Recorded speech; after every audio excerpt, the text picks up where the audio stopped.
혈혈단신이란 말은 혼자 몸으로 아무것도 없이 외국으로 피난을 갔다가 20년이 지난 후 그 피난에서 정착한 이민 생활을 청산하고 고국에 돌아가기로 결심을 하게 되어서 이 남자가 가족들을 데리고 이민 생활을 청산한 채 고국으로 돌아오는 길에 올랐습니다.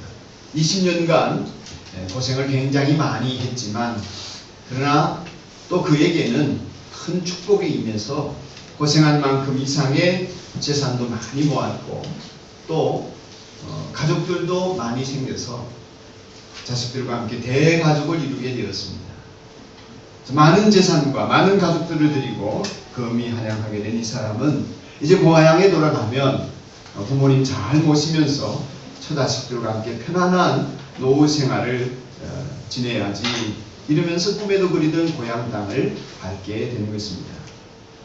그런데 그 고향에는 자기 형이 살고 있었습니다. 그 형에게 먼저 안부 인사를 전하려고 심부름꾼을 보냈는데 어느 아침에 연락이 왔습니다. 그가 전한 정보에 의하면 자기 쌍둥이 형인 그 형이 400명이나 군대를 이끌고 자기를 치러 온다는 얘기를 듣게 된 것입니다. 자기는 인사하고 화해하고 싶었지만 형이 자기를 죽이려고 400명이나 군대를 데리고 온다는 것을 보고를 받자 인생에 쓰나미가 밀려온 듯한 충격을 받고 다리 힘이 풀리고 그 충격 속에 주저앉고 말았습니다. 그의 인생에 여러 어려운 고비를 넘겼지만 이제 400명의 군대를 상대할 만한 그러한 힘이나 능력은 자기에게 없었습니다. 이 인생의 최대의 고비 앞에서 어떻게 해야 될지 방황하게 되었습니다. 사실 자기 형이 무장한 군대를 풀어서 자신에게 다가오는 것은 어쩌면 자기가 염려한 대로 그 당연한 보복을 자기에게 할 것이다 한 염려가 있었는데 그대로 돼버리고 마는 것입니다.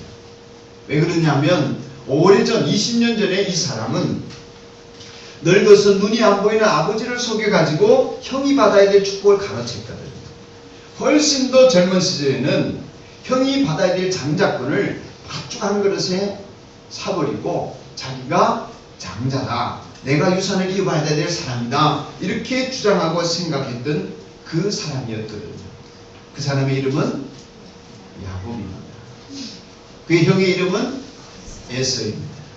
사실 그는 훌륭한 가문에서 태어났습니다. 아버지의 이름은 이삭이고 할아버지의 이름은 아브라함입니다. 이 야곱의 마음속에는 믿음이 있었습니다. 아버지 이삭의 하나님, 할아버지 아브라함의 하나님이 나의 하나님이다. 그래서 하나님의 복을 사모했고 그러다 보니 형이 가진 장자권도 빼앗고 탐을 내게 된 것입니다. 재산보다는 하나님의 은총을 더 받는 자리가 좋았기 때문에 하나님의 은총이 임하는 장자로서 나는 살고 싶다 이런 마음 때문에 쌍둥이 형이었는데 그 형의 장자권도 그렇게 빼앗았습니다. 그런 의미에서 하나님의 복을 추구하고 하나님이 주시는 형통한 자리에 있고 싶어하는 믿음은 있었습니다만은 자신의 삶을 그 믿음을 가지고 사는 행위는 뒤따라지를 못했습니다. 그래서 장자권을 차지하는 과정도 보면 형 에스가 가장 배고플 때에 배고픔을 참지 못하는 약점을 이용해서 팥죽 한 그릇 주고 장자권 내 거다 이러고 빼앗았습니다. 그리고 아버지 이삭이 나이 많아 눈이 보이지 않는 약점을 이용해서 형 에서인 것처럼 분장을 하고 가가지고는 형이 받을 복을 자기가 다 가르쳤습니다. 그래서 화가 난 형 에스가 자기를 죽이려고 하니까 어머니의 도움을 받아가지고 외삼촌 라반이 사는 외국으로 망명을 하고 피난을 해서 떠나게 된 것입니다. 그러기를 20년 동안 살게 된 것이죠. 20년을 지나면서 그는 열심히 노력을 해서 부도 얻고 아내도 자녀도 많이 얻었습니다. 형이 무서워서 고향으로 돌아갈 엄두를 내지 못하던 그에게 이전에 외삼촌 라반의 집에서도 같이 살 수가 없으니까 너는 고향으로 돌아가라 하는 하나님의 지시를 받고 돌아가게 된 것입니다. 그래서 고향길에 올랐습니다. 근데 지금 소식이 들려온 것은 고향길에 돌아와가지고 고향에서 편안히 살 수 있는 환경이 아니라 자기를 치러 오는 자기 형 에서 20년 전에 그 원수를 그 안갚음을 하려고 오는 형 앞에 불안에 떨게 된 것입니다.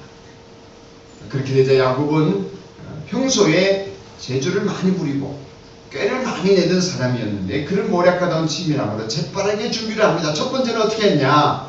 자기 재산을 둘로 나눕니다. 형이 한쪽을 치면 한쪽이라도 남도록 재산을 둘로 쫙 나눠서 보관을 합니다. 두 번째는 뭘 했냐? 형 에스가 달려오는 길을 향하여서 어마무시한 선물을 준비해서 곧 뇌물이겠죠. 형의 마음을 달래고 싶은 마음으로 그렇게 뇌물을 준비해서 보내게 됩니다. 32장 13절 이하에 보면 그가 에서 자기 형을 위해서 준비한 뇌물이 나오는데 양이 무려 240마리, 220마리, 염소가 220마리, 양과 염소를 합해서 440마리. 이 정도면 거부입니다. 양과 염소를 합쳐서 440마리를 줍니다. 소만 50마리를 준비했습니다. 여러분, 소 한 마리 값만 해도 굉장한데 소를 50마리 선물로 준비했습니다. 낙타, 여러분 낙타가 얼마나 큰지 또 얼마나 값비싼지 잘 모르시겠지만 대단한 것입니다. 엄청난 짓. 낙타 한 마리만 있어도 한 가족이 평생 먹고 산다고 합니다. 이 낙타를 새끼와 함께 60마리, 나귀를 30마리, 어마어마한 재물을 준비합니다. 그것을 줄 수 있는 부자였습니다. 근데 그것을 네 때로 나누어서 한꺼번에 왕창 주지 않고 조금씩 그렇게 분할해서 형 에서에게 선물로 보내기로 마음을 먹습니다. 그리고 그 선물을 가져가는 사람들에게 형 에서에게 예의를 다 갖추어서 질문을 하면 다소곳하게 동생이 지금 뒤에서 형을 사모하며 기다리고 있고 형 에서를 만나려고 부지런히 달려고 있으니까 이 선물을 받으시고 마음을 좀 풀어주세요. 이런 입에 말을 넣어주었습니다. 그래도 이 야곱이 마음이 놓이지를 않아서 집안 식구들을 조별로 편성을 합니다. 사람의 마음이란 한없이 강팍해질 수도 있지만 또 한없이 부드러워질 수도 있어서 혹여나 자기가 이렇게 낳은 자식들, 어린 조카들을 형이 보면 혹시 마음이 부드러워질까? 자기 아내와 요종들, 남종들을 보면 혹시나 아내와 자녀들 때문에 마음이 부드러워질까? 그런 생각을 해서 그들을, 가족들을 먼저 형에게 보이려고 이렇게 조비로 편성해서 보내었습니다. 이렇게 완벽한 계획을 세우고 잠을 자려고 하는데 불안해서 견딜 수가 없습니다. 그래서 만일의 사태에 대비해서 자기는 맨 나중에 형을 만나려고 꼼수를 부리게 됩니다.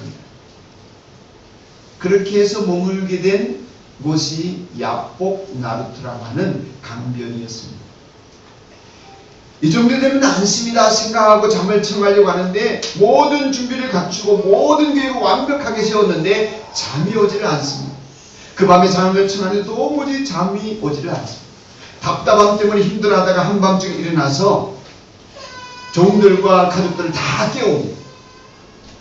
그리고 이대로 있다가 혹시나 습격을 당할 수는 모르겠다. 이 밤에 야복나루를 건너자. 이러고 한밤중에 일어나서 피곤해 지친 아이들과 부녀자들을 다 깨워서 짐을 꾸려가지고 강을 건너가게 했습니다. 그 밤에 얼마나 큰 소란이 일어났겠습니까? 그리고 다 건너가게 한 다음에 자기는 야복나루터에 남았습니다. 최선을 다했는데 죽음의 위협을 벗어나지 못하는 자기를 봅니다. 부닥치는 문제를 어떻게 해결해야 될지 모르겠습니다. 지금 당장 해결할 수도 없고 무슨 모책을 써도 자기에게 그것이 방법이 해결책이라는 것을 알 수가 없습니다. 안심할 수 없습니다. 그렇게 철저히 준비했지만 불안한 마음이 거치지를 않습니다. 어쩔 수가 없나 보다. 형 만나서 어떻게 해야 되나. 이런 답답함과 막연함에 사로잡혀 그 밤을 지새게 된 사람이 야곱입니다. 저는 이 말씀을 읽을 때마다 이런 행동을 하게 된 야곱의 모습을 보면서 굉장한 서글픔을 느낍니다. 그 서글픔이란 형이 자기에게로 온다는 소식을 들었을 때 야곱이 두려움 속에 제일 먼저 한 것이 뭐냐면 기도하는 것이었거든요. 야곱이 이렇게 기도합니다. 여러분 성경에 있으신 분들은 32장 9절을 한번 펴보시기 바랍니다. 창세기 32장 9절입니다.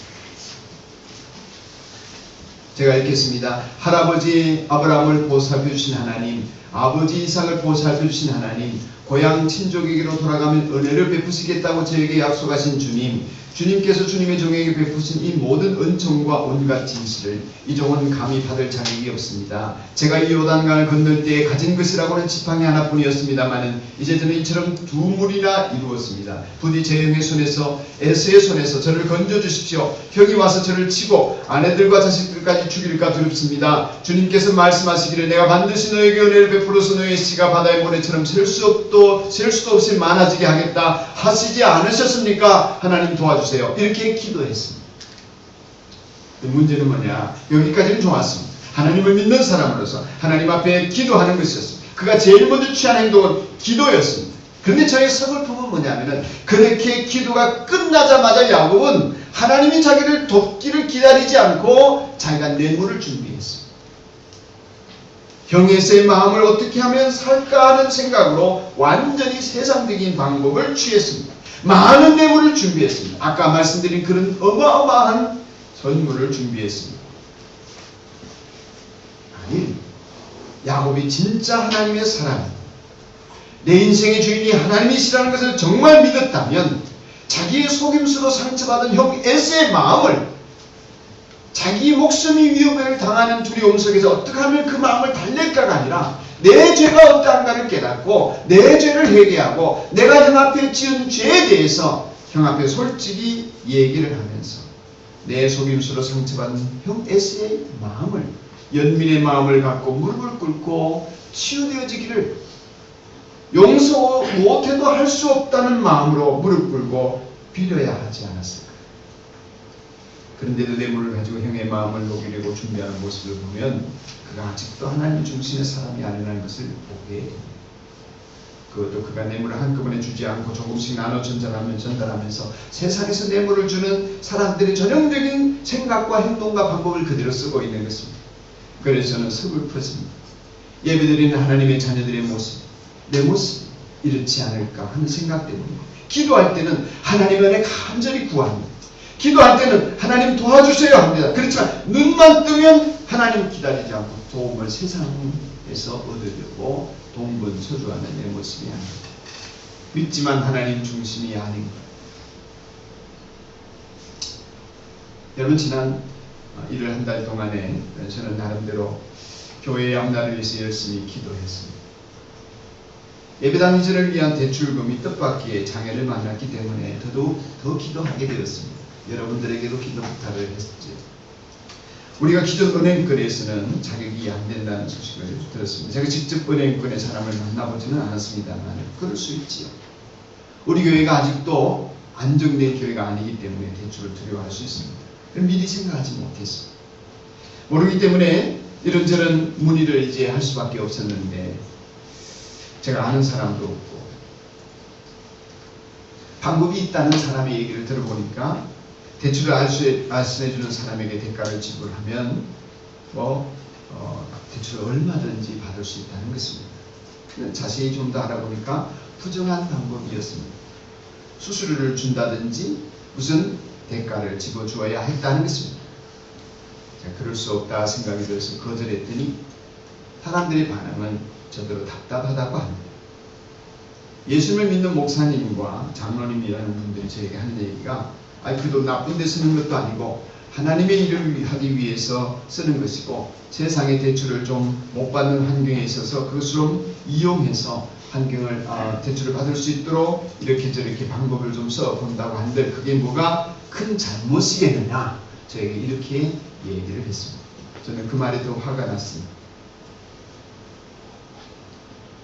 자격이 없는 우리가 자격이 있는 모습처럼 보이도록 뭘 꾸며야 한다는데 그게 뭐가 문제가 되느냐 하는데 사실은 거짓말입니다. 그래서 그 다음 말을 잊지 못했습니다. 그리고 연락을 다 차단했습니다. 그리고 18일 주일에는 여러분에게 제 답답한 마음을 고백하면서 함께 기도하자고 호소했습니다. 제 마음이 너무 괴로웠습니다. 교회가 대출을 못 받는 것보다 대출을 받고자 시도할 때에 사람들이 볼 때처럼 저에게 하는 말들이 너무나 제 마음을 괴롭게 했습니다. 이게 한국교회의 실상이고 한국 교인들과 목사들의 가치라면 정말 회개해야 된다는 생각이 들었습니다. 다 그런 것은 아니겠지. 우리 성도들과 힘써 저보고 하나님이 기도하라 하시는 줄 알고 기도를 호소했습니다. 또 제가 기도할 마음을 품고 기도하였습니다. 이 어려움이 오는 걸 보니까 어떤 사람은 이런 어려움 때문에 이게 우리가 하나님 뜻으로 나가는 것이 아닌 거 아니야? 이런 생각을 품을 수도 있겠다는 생각이 들었습니다. 우리가 분명히 작년에 예배당인들을 위해서 하나님의 뜻으로 알고 이것을 결정했지만 아니 이게 이런 어려움이 있으니까 이게 하나님의 뜻이 아닌 거 아니야? 이런 시험이 들 수 있다는 생각이 들었습니다. 그런 것도 마음이 아팠습니다. 거짓지수를 높이면서 하나님의 도움, 하나님의 인도가 아니면 나는 여기서 모든 것을 차단하고 거부하겠다. 그런 마음으로 거짓지수를 높였습니다. 그 어떤 사람에게 기대지 않고 의논하지 않고 하나님을 대면하고 싶었습니다. 시간이 흐르면서 사람들을 만나는 이웃들을 만나고 동료 목사님들을 만날 때에 교회 이전에 어떻게 됐나 질문하는 사람들이 있었습니다. 이런 어려움이 있습니다. 저런 기도 제목이 있습니다. 그런 묻는 질문 속에서 주님께서 돕는 사람들을 보내주시고 또 마침내는 기도 작전 기간이 어제까지였는데 끝나기 하루 전인 금요일날 어느 금융기관 이사회에서 저희 교회를 믿고 대출을 해주기로 결정했다는 통보를 받았습니다. 할렐루야. 그 기관에서 대출을 받을 마음은 아직 제가 좀 흔쾌하지는 않습니다. 그렇지만 하나님께서 인도하신다면 거기라도 하려고 합니다. 주님이 하시는 일, 그 일을 따라가고 싶기 때문입니다. 사랑하는 여러분, 우리는 하나님을 필요로 하고 하나님을 믿습니다. 아멘. 하나님을 부인할 마음이 없습니다. 문제가 생기면 하나님 앞에 나와 기도할 줄도 압니다. 신용으로라도 나는 기도하겠다고 하고 목사에게 기도 부탁도 합니다. 구원자이신 하나님을 부인할 용기는 없습니다. 그런데 그런 문제들 앞에서 하나님 앞에 기도하기는 하지만 실제로 비가 오면 비가 안 오면 곡식을 연결게 하는 바알신을 찾아갔고 돈이 필요하면 돈을 준다는 마몬신을 찾아가고 무슨 답답한 일이 있어 질문에 답이 필요하면 드라빔 같은 우상을 찾던 이스라엘 백성들처럼 정말 어려움이 와서 문제를 해결할 것을 하나님 앞에 기도한다고 하면서도 기도 뒤끝에 눈만 뜨면 바알신을 찾고 마몬신을 찾고 드라빔을 찾고 점집을 찾는 이스라엘 백성과 같은 행동을 하는 제 모습, 우리들의 모습이 아닐까 두려움이 들어서 슬퍼졌습니다. 결정적인 순간에 하나님을 의지하지 않고 결정적인 순간에 내 생각과 내 의지가 주인이 된 인생을 꾸려가고 있는 야곱의 모습이 우리의 모습이 아닙니까? 그렇게 되어지는 이유는 내 인생을 하나님에게 온전히 맡기고 완전히 의지하기는 너무 불안한 것이 아닙니까? 그렇게까지는 믿는 믿음이 없는 것은 아닙니까? 그런 생활을 청산하도록 문제가 생긴 것입니다. 그런 생활을 청산하도록 내 앞에 홍해가 가로막혀 있는 것입니다. 그런 생활을 청산하고 오로지 하나님만 바라보도록 광야에서 목마른 것입니다. 배고픈 것입니다.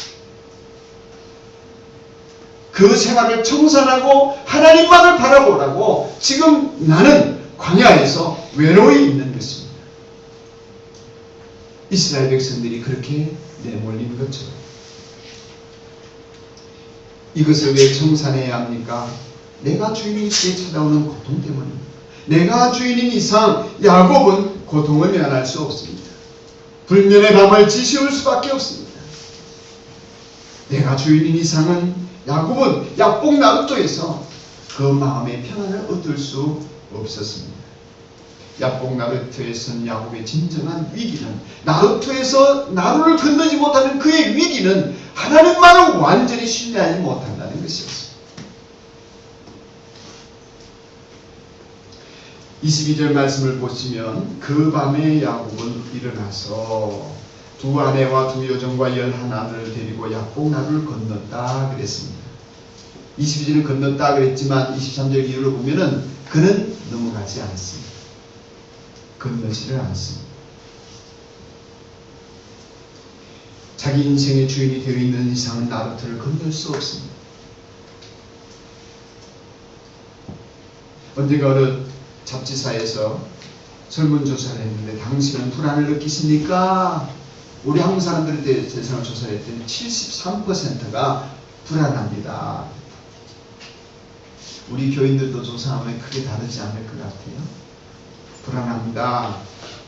조금 불안합니다. 20%. 합치면 93%가 나 불안합니다. 더 놀라운 것은 그 응답자의 80%가 작년보다 더 불안하다는 것입니다.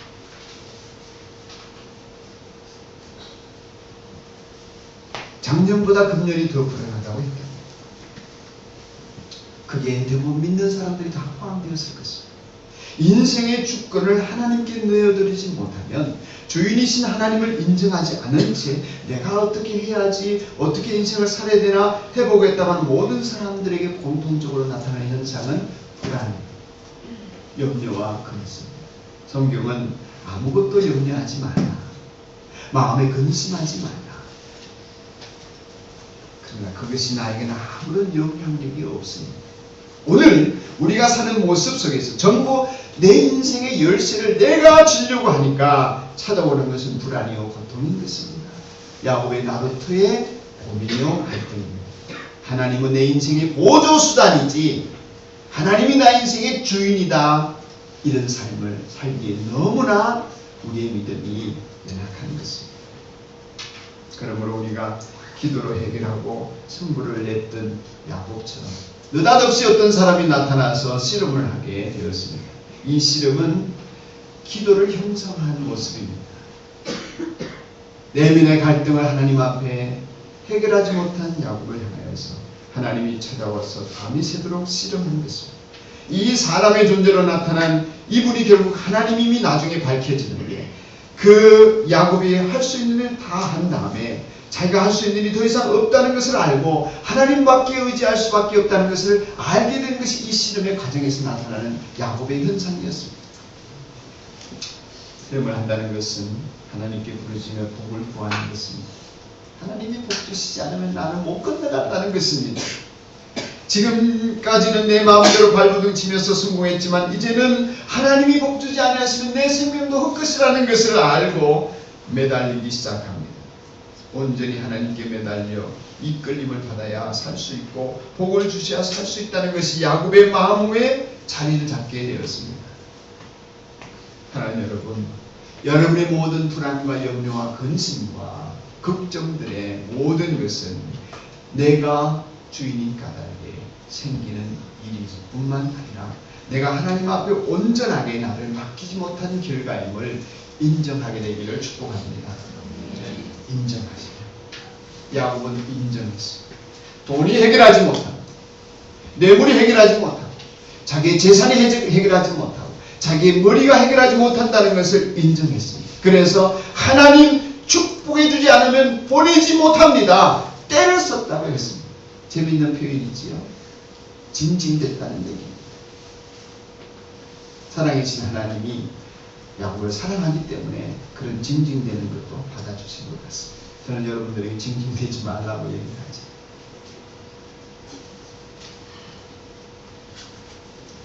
우리의 고난이, 우리의 어려움이 여러분을 짓누를 때 방황하거나 당황하지 말고 속히 하나님을 찾고 야곱처럼 씨름으로 문제를 해결하는 성도가 되기를 축원합니다.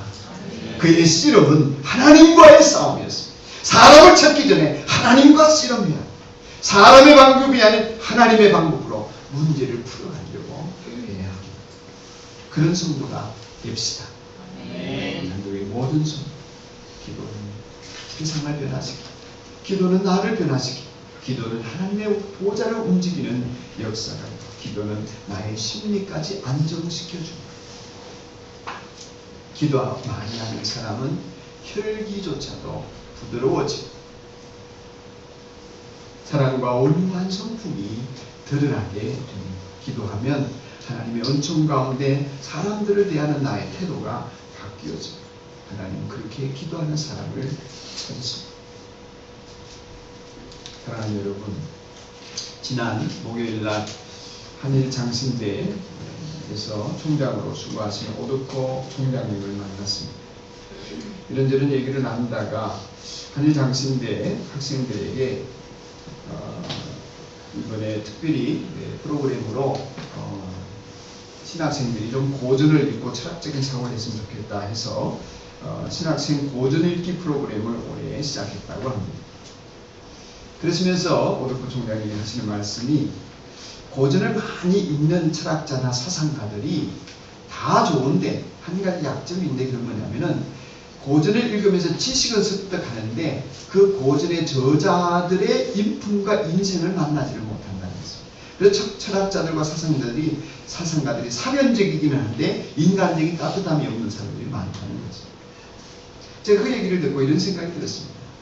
성도들이 성경을 그나마 읽는 성도들이 많은데 예배도 드리는데 예배도 드리고 성경도 읽으면서 정작 만나야 될 예수는 뭔가요? 하나님을 만나는 경험이 없는 것이 아닐까.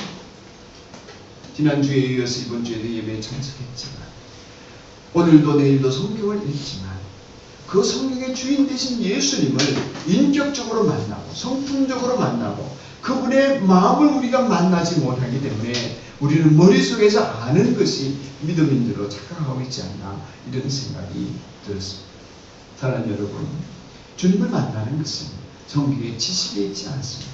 이 성경을 말씀하신 그 하나님이 살아 역사하심을 믿고 그 말씀대로 되어질 것을 기대하면서 기도하는 데서 우리는 하나님을 만날 수 있습니다.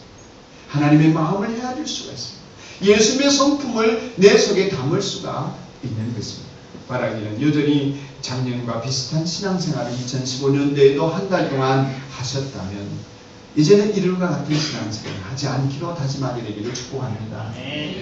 어제와 같은 신앙생활을 하지 않기로 우리 결심하면서 하나님 말씀 붙들고 기도하는 자리에 있읍시다. 이제 자기가 하고 싶은 대로 하고 살고 싶은 대로 살고 말하고 싶은 대로 말하지 맙시다. 다른 것에 끌려 다니지 말고 하나님에게 이끌려 갑시다. 그것이 나루트에서는 야곱의 축복이었습니다. 지금 야곱처럼 나루트에 서서 내 인생 어떻게 해야 되나 고민하시는 분이 계십니까? 불안해하십니까? 도대체 문제 해결의 길을 몰라서 방황하십니까? 그렇다면 지금 여러분 나루트에 서 계시다면 하나님과 씨름해야지 문제를 상대하지 마십시오. 사람을 상대하지 마십시오.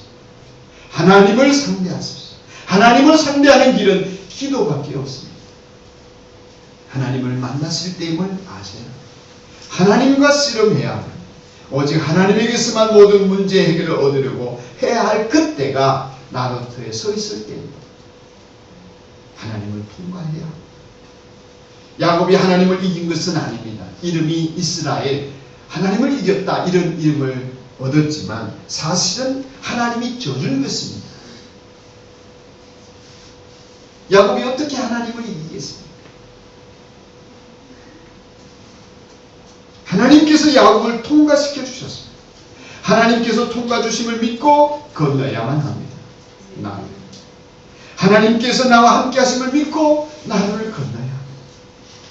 그렇게 하나님을 이겨먹을 만큼 우리는 하나님과 씨름해야 합니다. 그렇게 기도해야 합니다. 하나님을 만난 그날 아침 불안과 위기의 상황은 전혀 달라지지 않았지만 야곱이 바뀌었습니다. 완전히 바뀌었습니다. 몸은 만신창이가 되어 다리를 절었습니다. 그러나 그의 마음에는 더 이상 내 인생의 주관자가 내가 아니라 우리 하나님이 나를 이끌었습니다. 사랑하는 여러분, 예수님이 나의 주님이심을 믿는 사람은 날마다 새로운 변화를 경험합니다. 날마다 새로운 날을 살게 됩니다. 그리고 내 생에 가장 좋은 날은 아직 오지 않았음을 확신하면서 내일을 기대합니다. 작년에도 좋았습니다만 올해는 더 좋아질 것이라는 확신을 갖게 됩니다. 오늘도 굉장한 날입니다만 내일은 더 좋은 날을 하나님이 만들어 가실 것이라 기대합니다. 왜냐하면 하나님이 내 인생의 주관자이시기 때문에 내 생의 최고의 날은 앞날에 계속되어질 것이라고 기대하게 됩니다. 야곱의 약봉나루를 건너는 아침은 찬란한 아침이었습니다. 떠오르는 햇살을 받으며 분이에 하나님의 얼굴을 배웠다 나아가는 야곱 나루터의 야곱은 그 빛겨오르는 아침 햇살만큼이나 찬란한 내일의 축복을 기대할 수가 있었습니다. 야곱의 앞길을 축복하는 그 아침처럼 여러분의 오늘이 내일이 축복된 나루를 건너는 귀한 생활들이 되시기를 축원합니다. 축원합니다. 우리 함께 찬양합시다. 내 주 하나님 넓고